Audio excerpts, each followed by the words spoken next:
Aquella mañana, el viento corría como si huyera de algo. Traía consigo polvo, recuerdos y un silencio raro, un silencio que anunciaba que algo estaba por romperse. Ella estaba en casa, sola, amasando pan con las manos aún tibias de madrugada, cuando escuchó los golpes. No eran fuertes, ni desesperados, pero tenían el peso de alguien que ya no tenía más puertas que tocar. Al abrir, lo vio, un apache de mirada dura, rostro curtido por el sol y el tiempo, con un niño envuelto en mantas viejas contra su pecho. No dijo su nombre. Solo dijo, «¿Tiene hambre?». Ella no preguntó de dónde venía. No preguntó por la madre del niño. Solo sintió que el mundo, en ese instante, se había encogido a esa criatura de ojos apagados, que lloraba sin fuerzas. Era un llanto seco, resignado, como el de quien ya ha aprendido que la vida no siempre da.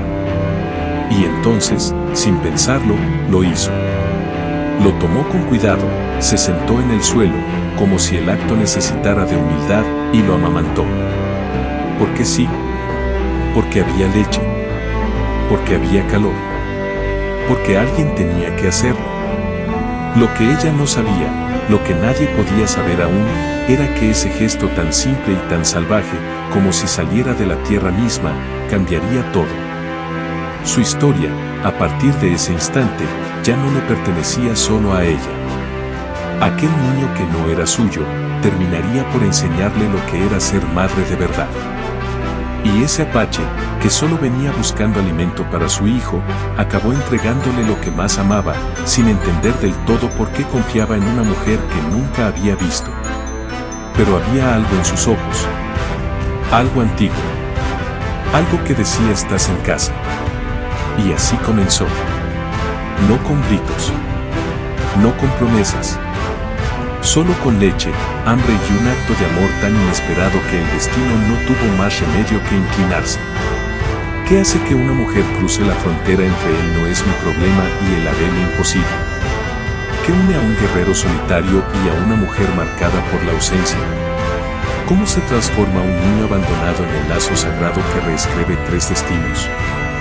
Solo viendo hasta el final entenderás lo que verdaderamente sucedió. Porque esta historia, aunque parezca simple, arde como el fuego que nunca se apaga. Y sí, empieza con un niño que no era suyo.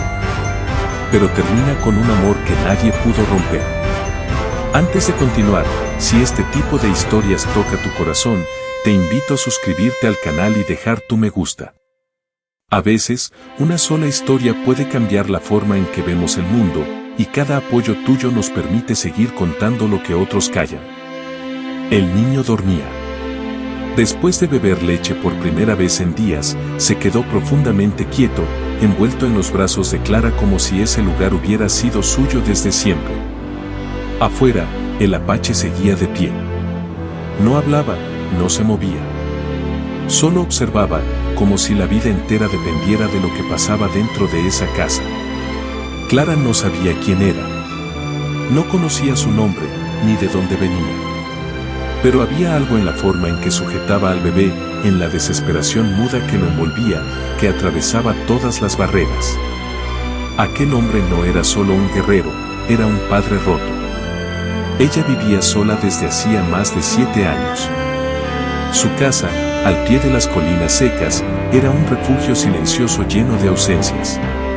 Su marido había muerto en la fiebre del sur. Su hijo, apenas un suspiro en su vientre, se fue sin abrir los ojos. Desde entonces, había aprendido a no esperar nada y a no abrir la puerta por ningún motivo.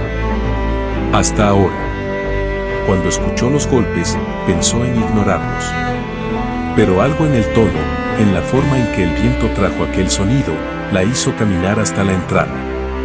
Y ahí estaba él, un apache, cubierto de polvo, con un bebé temblando entre sus brazos y una voz apenas audible que solo dijo, «¿Tiene hambre?». No preguntó más. Lo invitó a entrar, pero él negó con la cabeza. Sus ojos decían que no quería invadir, solo rogar. Clara tomó al niño. Estaba tan ligero, tan frágil, que el corazón se le partió en silencio. Sin pensarlo, Lo llevó adentro, se sentó en el suelo y ofreció su pecho. No sabía cómo, pero la leche volvió.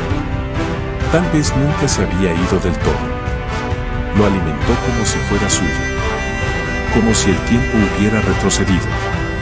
Como si su propio hijo, el que perdió, se asomara otra vez a la vida en forma de ese niño sin madre.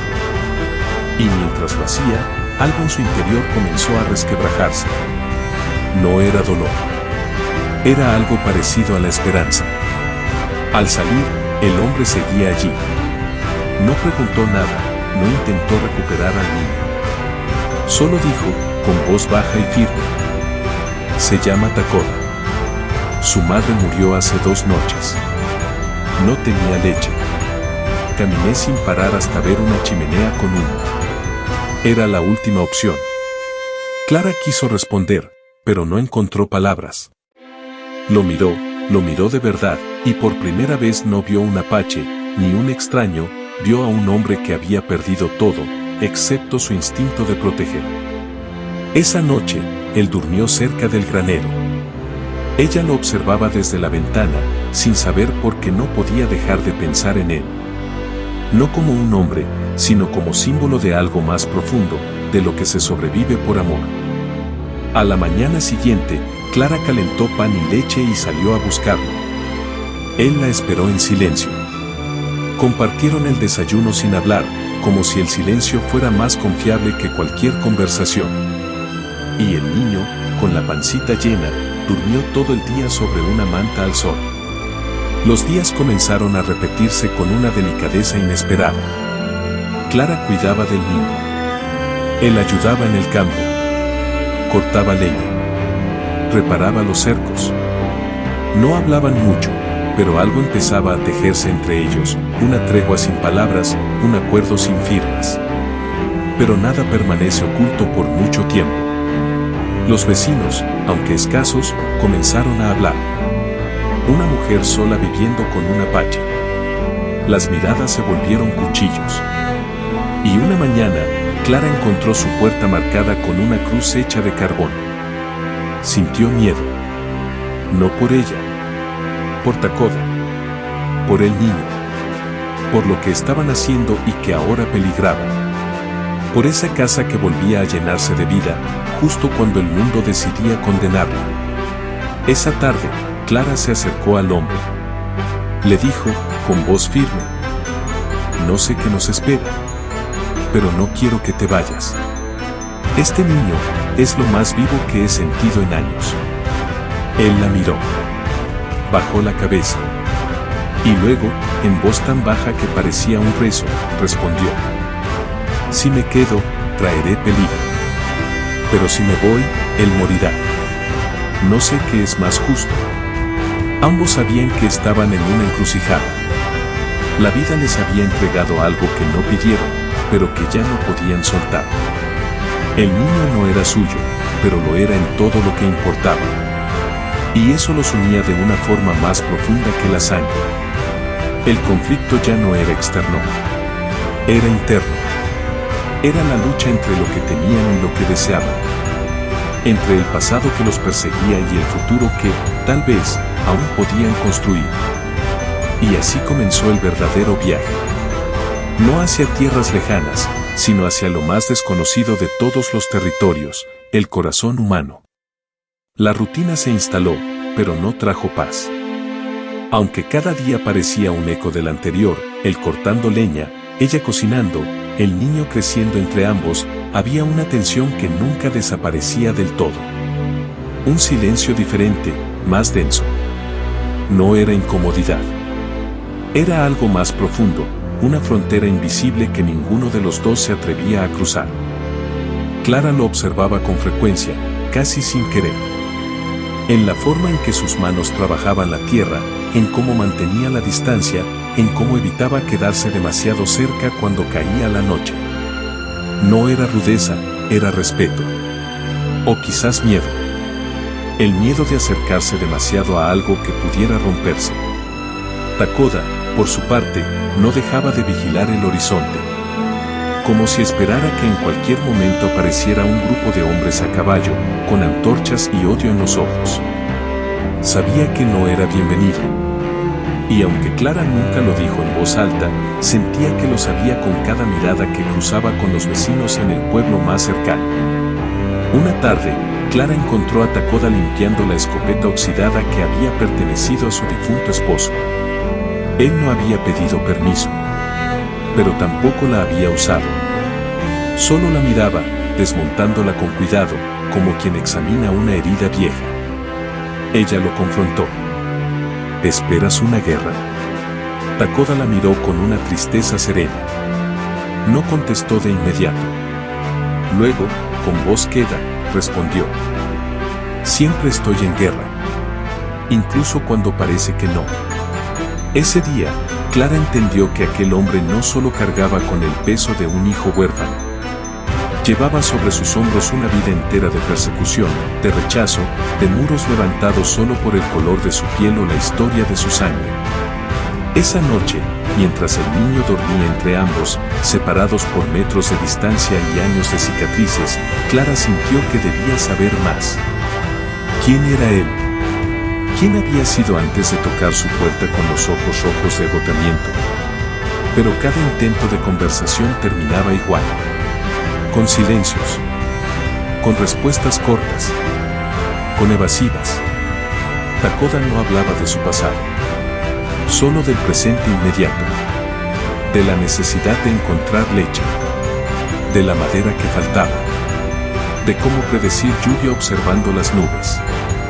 Todo, excepto de él. Y Clara también tenía sus propios muros. No confiaba fácilmente. La última vez que lo hizo, la vida le arrancó todo. Su esposo le había prometido una familia y le dejó una tumba. La maternidad le había prometido amor eterno y le dejó una cuna vacía. ¿Cómo confiar otra vez? Los días pasaban y el niño comenzaba a balbucear. Su risa llenaba la casa. Sus manitas buscaban sin miedo. Tocaba el rostro de Clara como si la reconociera.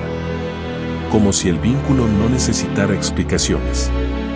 Y ella comenzaba a amarlo con una fuerza que no había previsto.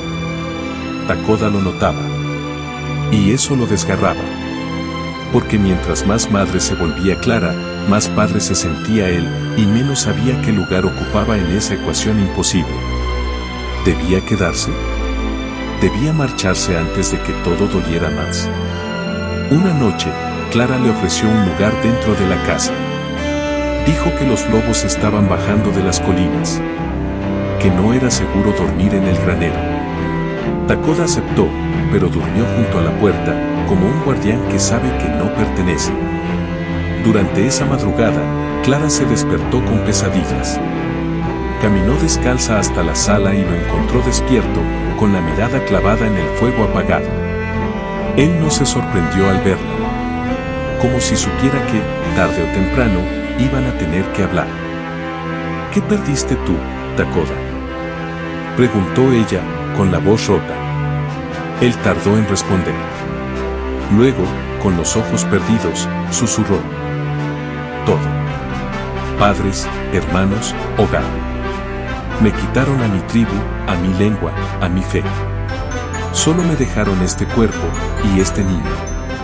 Clara se sentó junto a él. No lo tocó. No lo miró directo. Solo se sentaron, uno al lado del otro, respirando. Por primera vez, compartieron el mismo silencio. Y ese silencio ya no dolía. Ahora los unía. La tensión entre ellos seguía allí. Pero ya no era miedo. Era otra cosa. Una cuerda invisible hecha de respeto, dolor compartido y algo que aún no sabían nombrar. Algo que crecía con cada gesto, con cada palabra no dicha, con cada noche en que el niño dormía entre ambos. Y así, sin grandes declaraciones ni promesas vacías, comenzaron a confiar. Poco a poco. Como quien planta una semilla en tierra herida, sin saber si florecerá, pero eligiendo creer. El invierno comenzaba a anunciarse con un aire más pesado, con las sombras que caían más temprano, y los amaneceres que ya no traían rocío, sino escarcha. Clara tejía mantas para el niño, mientras Takoda reforzaba las paredes del establo. El hogar se transformaba lentamente, y lo que antes parecía refugio temporal, empezaba a parecer una familia. El niño, cada día más fuerte, ya gateaba por toda la sala. Decía palabras sueltas, sonidos dulces que aún no eran idioma, pero sí eran conexión. Cada vez que decía Ma, el corazón de Clara se estremecía. Y aunque no se atrevía a responder con ese nombre, sabía que algo dentro de ella ya había respondido hace tiempo. Una tarde, mientras Clara cocinaba, Takoda se acercó con un pequeño cuenco de barro. En él había hierbas molidas. Las dejó sobre la mesa, sin decir nada. Ella lo miró, con curiosidad. Para los dolores de cabeza, dijo él, sin levantar la voz. Las usaba mi madre. Fue la primera vez que él habló de su madre. La primera grieta verdadera en su muro.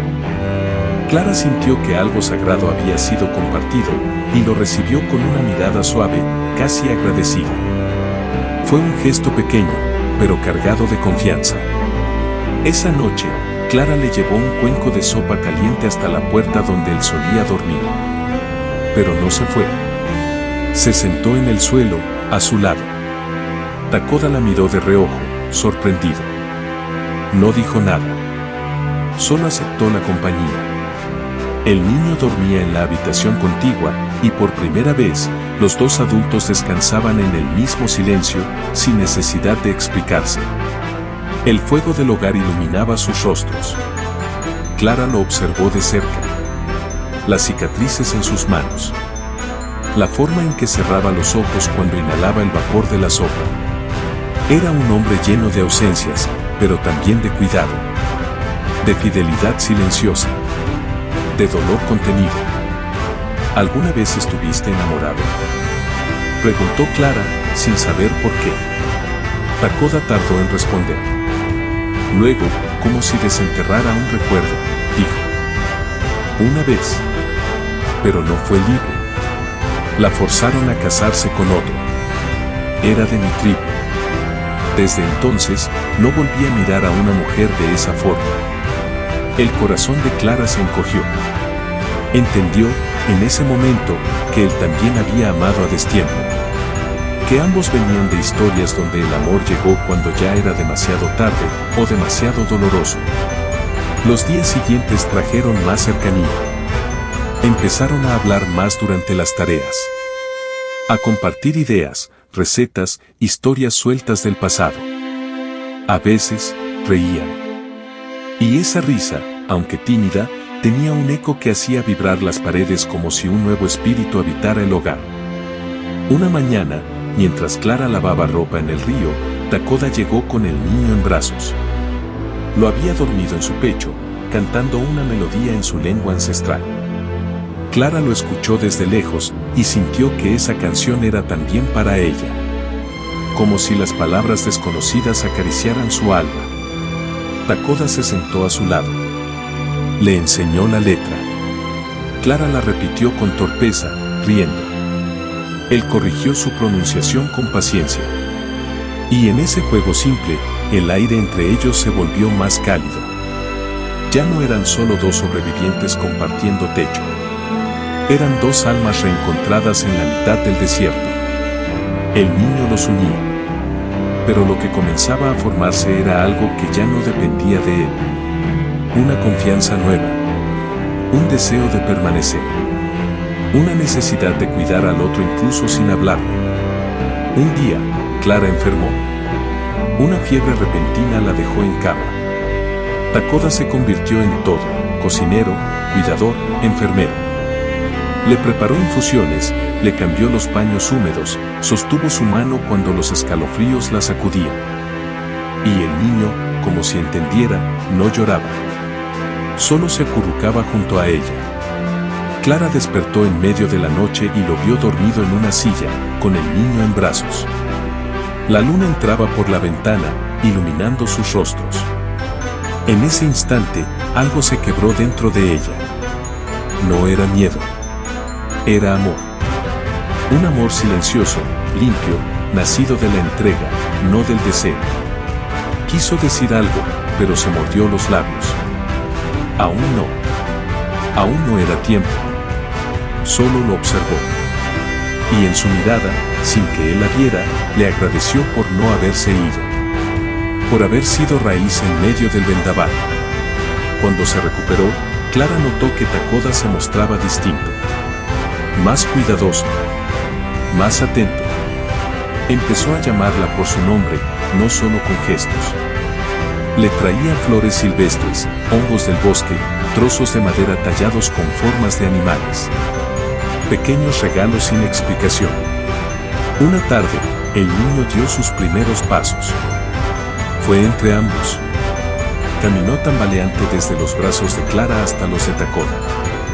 Y en ese pequeño trayecto, algo invisible se selló. Una familia había nacido. No por sangre, ni por apellido, sino por elección, por entrega, por amor real.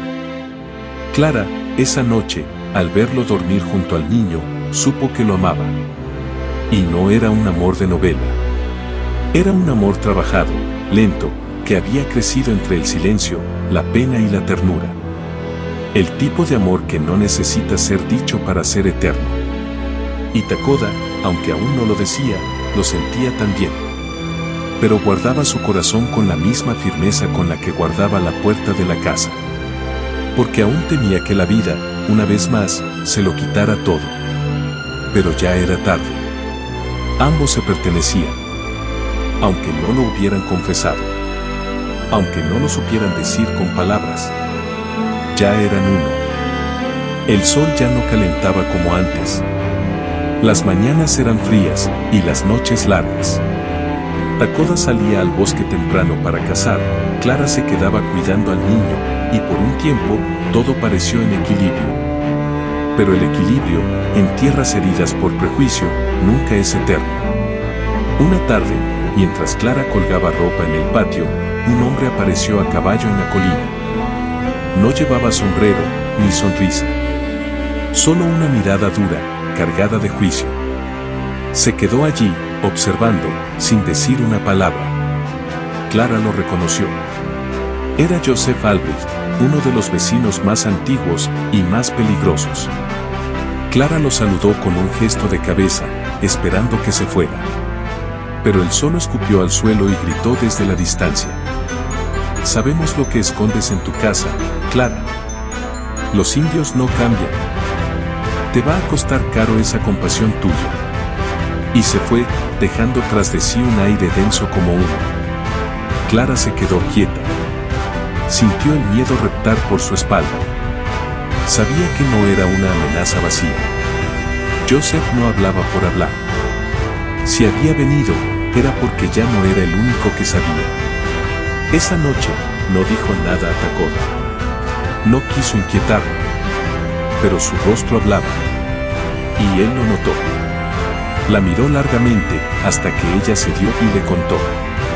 Las palabras cayeron como piedras entre ellos.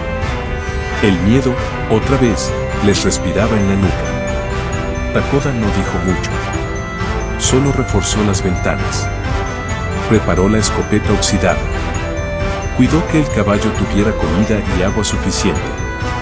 Clara lo observaba hacerlo todo en silencio, con la serenidad de quien ha sobrevivido al caos antes, pero también con el dolor de quien no quiere volver a la huida.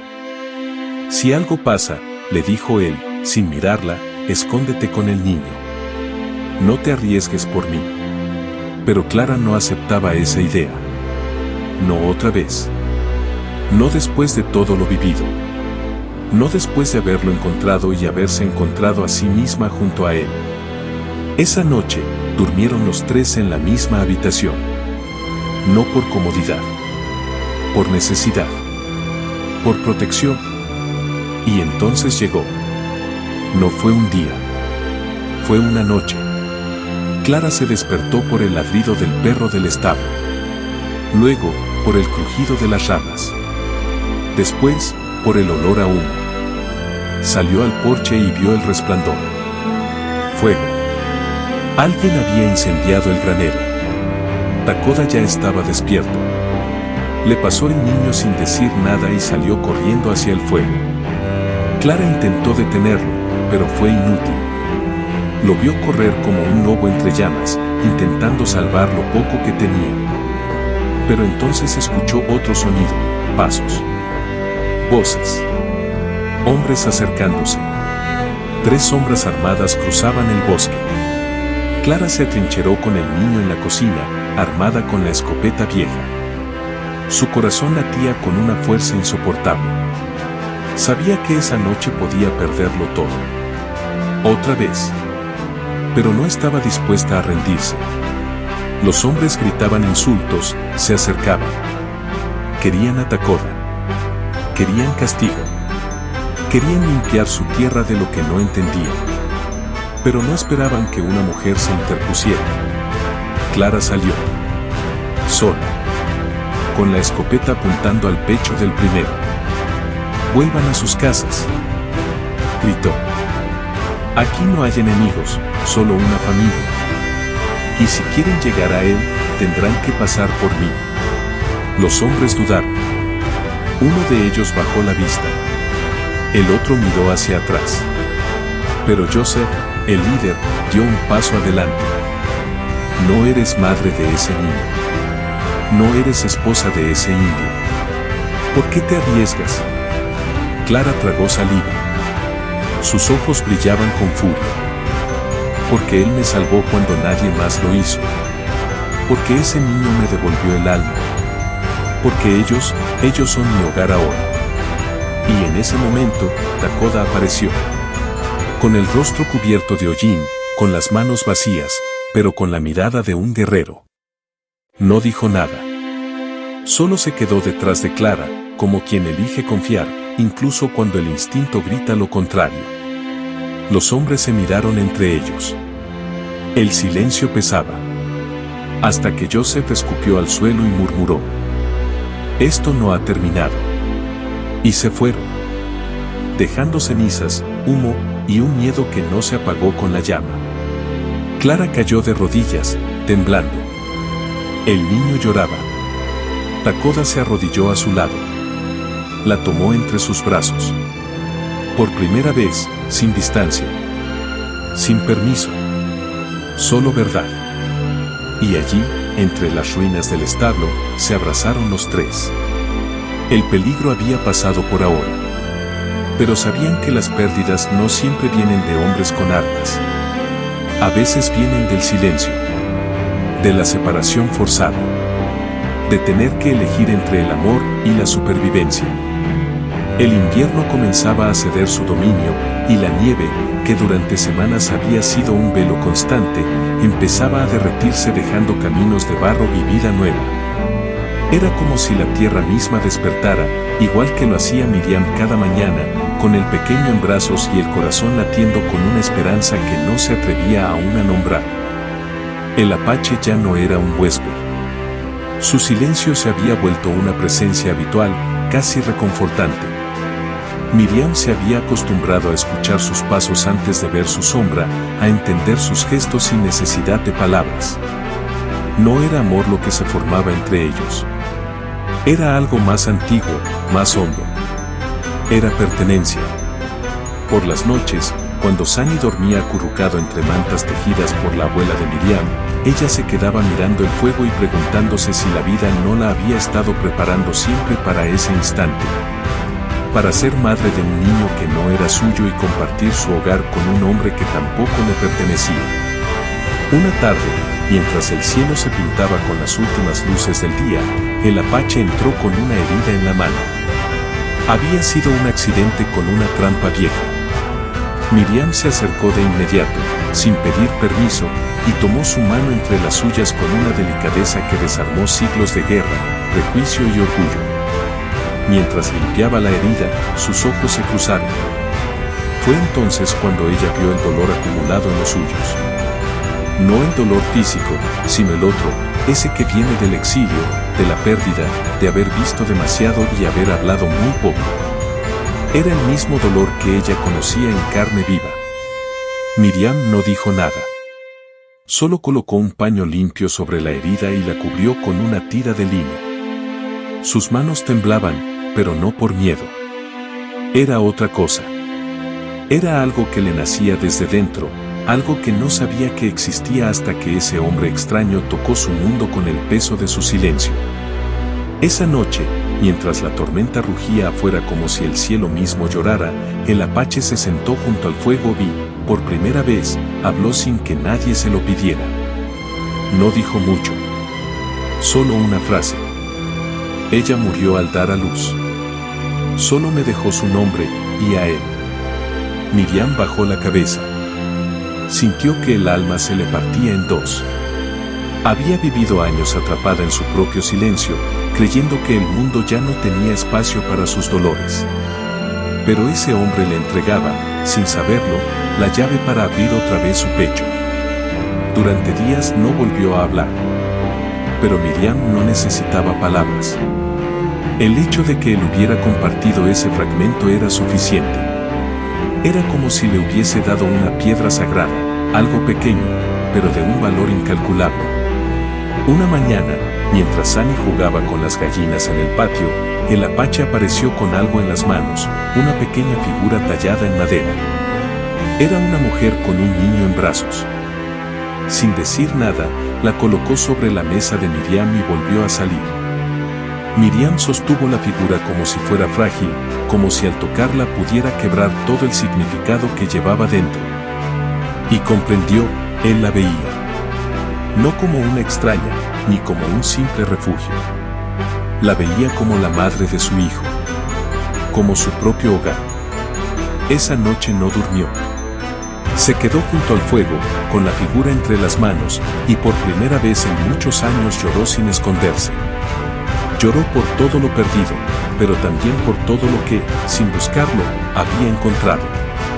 Al amanecer, salió al campo. El viento frío le cortaba el rostro, pero dentro de ella había una llama encendida. Lo encontró reparando una cerca, como cada mañana. Caminó hacia él, sin miedo, y se detuvo a su lado.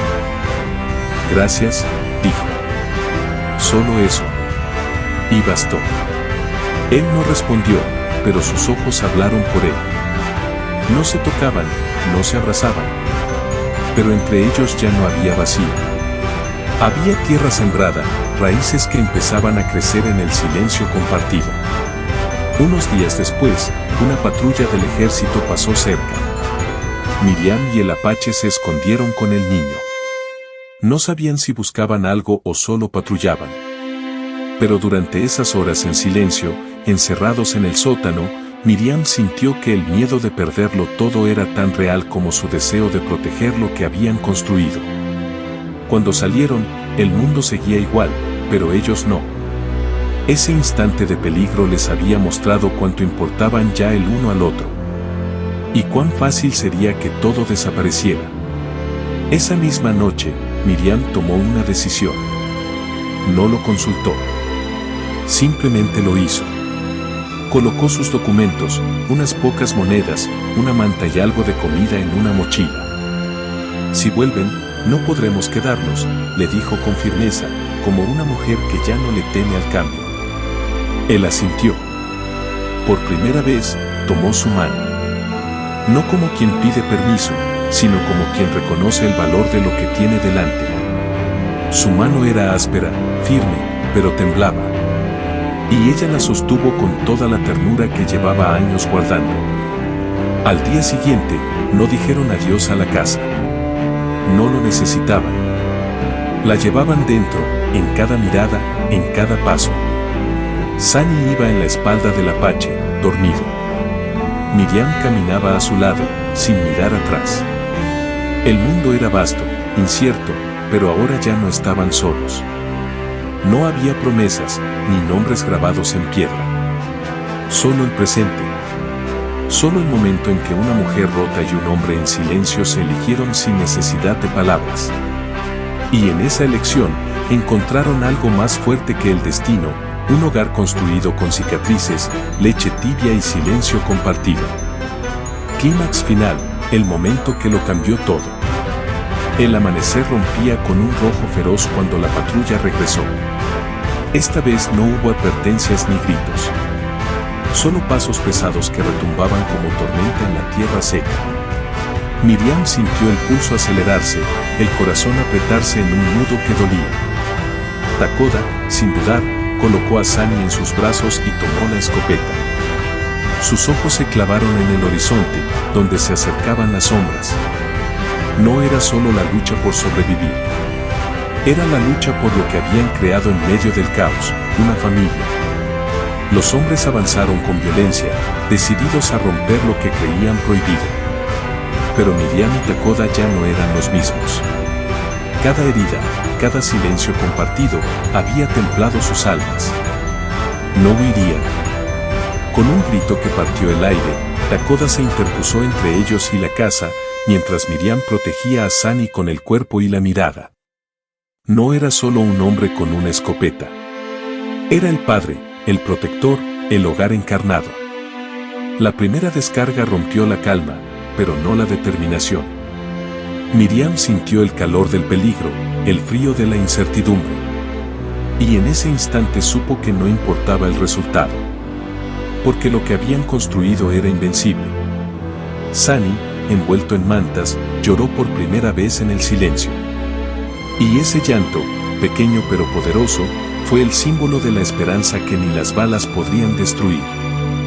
Cuando el humo se disipó, el sol iluminó un paisaje cambiado, pero un hogar intacto. Porque la verdadera fuerza no está en las armas ni en la tierra, sino en el amor que se niega a desaparecer. Y así, en medio de la batalla, Miriam y Takoda entendieron que juntos podían enfrentar cualquier tormenta. Que aunque el mundo intente separarlos, su lazo ya era eterno.